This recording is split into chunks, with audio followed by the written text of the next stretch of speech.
Hi everyone, I'm Swathi from Indiahikes and I'm excited to be making this video because we're talking about our winter treks for 2025-26.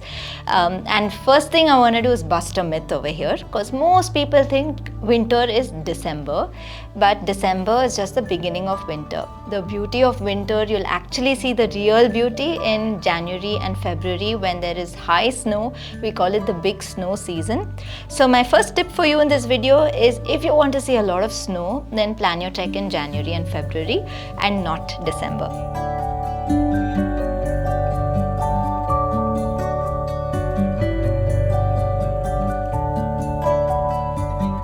In today's list, I'm sharing some of our best Himalayan winter treks and also some treks in central India.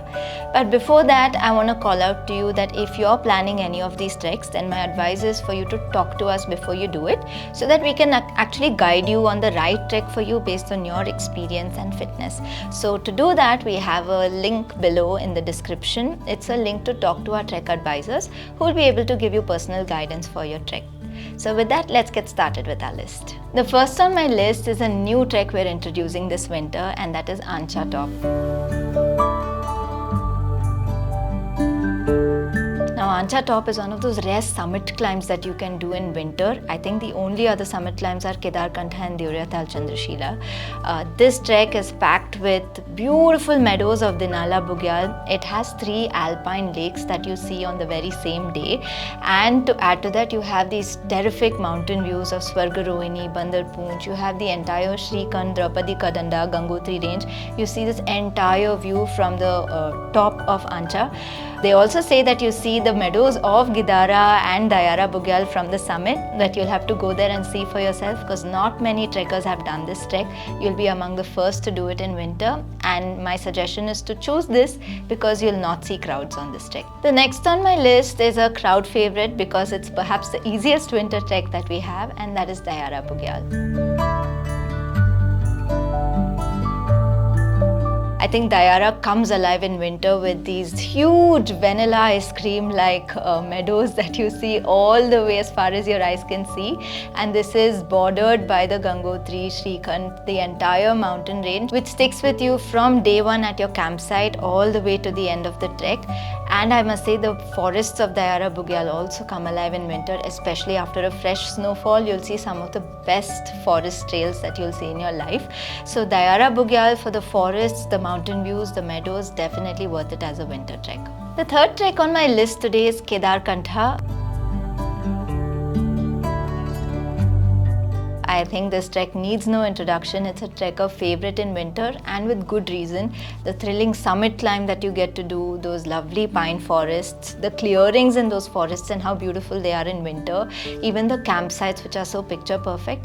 It's hard to match up to Kedarkantha in winter, but my suggestion is to do this trek in January and February when the crowds have reduced, because in December, especially those last 5 days, this trek gets very crowded. So that's something you must keep in mind. Next on my list is the Kuari Pass trek, which is another trekker favorite. It wasn't a trekker favorite earlier, but now it has become because more and more trekkers are seeing what Kuari Pass has to offer in winter. And right from day one, the first day, second day, you are walking some of the most fairy tale forests, and under snow you are in a dreamland. You don't want to get out of it. And then just when you think you've hit the peak, you enter these Khulara meadows with all these mountains in the distance. You see Dronagiri right there, and evening time in this campsite is one of the most beautiful experiences. And then you have your thrilling climb to Kuari Top.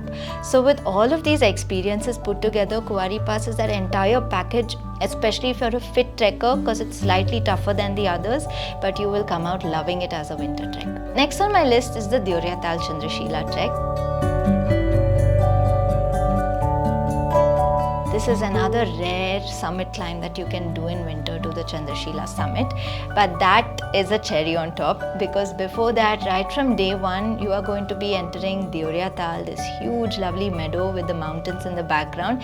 And if you get a chance to see Deoriatal under snow, consider yourself very lucky because that's a rare, very rare sight. And then you walk through these very beautiful forests, some of the densest forests compared to all the treks I'm suggesting today. And then the summit climb, especially especially in snow, you will feel like you're on an expedition because you are starting somewhere at 1 or 2 a.m., making it all the way to the top at sunrise when it's bitterly cold, but that sunrise really fills you with warmth. It's one of the most magical sunrises you'll see because of the panoramic views from the top, where you see almost all the most famous peaks of the Himalayas right there in front of your eyes. So that is why Deoriatal Chandrashila in winter, one of the best treks to do. Next on my list is a classic winter trek, that is the Brahmatal trek.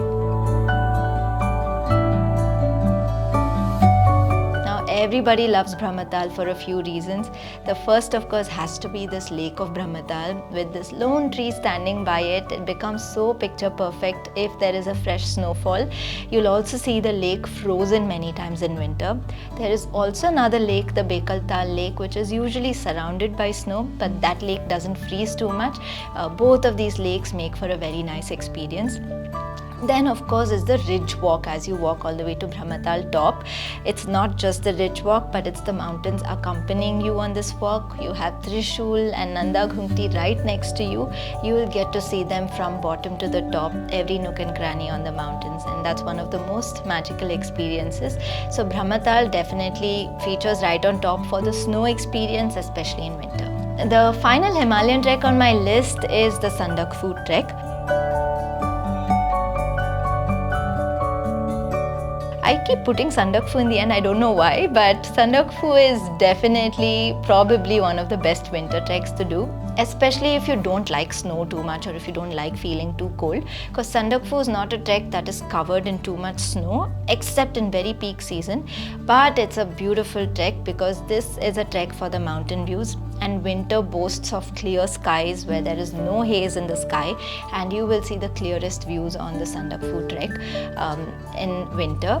You'll also get a chance to see this huge sea of clouds from the campsite. You will see a magical sunrise and sunsets, one of the best perhaps in your life that you will see, and that's possible in winter. So Sandakphu is again one of those top winter treks to do in the Himalayas in our country. The next two treks on my list are in central India, and the first of them is the Chhattisgarh jungle trek. Now Chhattisgarh, you can see it only in winter because summer is extremely hot. It's 40 degrees plus, you cannot even step into these forests. But come winter, around November, December is when the temperature starts coming down and the forests come alive. So this, from winter onwards, is the best time to experience these lovely sal forests of Chhattisgarh, which you cannot see at any other time. You'll get to see this lovely river walk on the Gopat river. You'll get to camp beside the river. On the banks of it, it's like a beautiful beach, and you'll get to see these ancient caves on the trek. So Chhattisgarh in winter on just a 4-day trek has a lot of things packed into it, which you'll not get to experience in any other time of the year. And then comes the Pench Tiger Trail, which is in the heart of this tiger planet because you are walking in the buffer zone of the Pench Tiger Reserve. You know that there is wildlife around you. You are going to see tiger markings, animal feces on the trek, not just tigers but leopards, bears, other animals too.